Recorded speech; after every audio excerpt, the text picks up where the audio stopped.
Në cilën ditë kryhet transferta e embrioneve në fertilizim in vitro?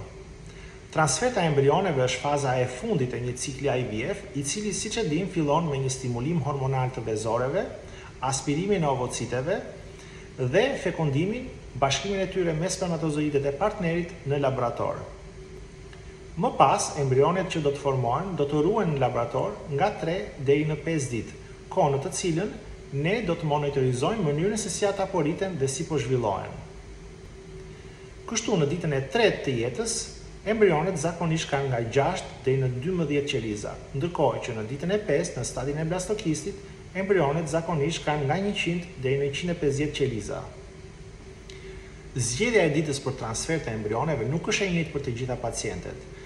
Zakonisht ne preferojmë ditën e 5 për transfer të embrioneve për ato paciente të cilat kanë shumë embrione në dispozicion në laborator.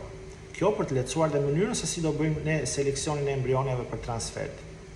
Ndërkohë, ditën e 3 e rezervojmë për paciente të cilat kanë pak embrione në dispozicion në laborator.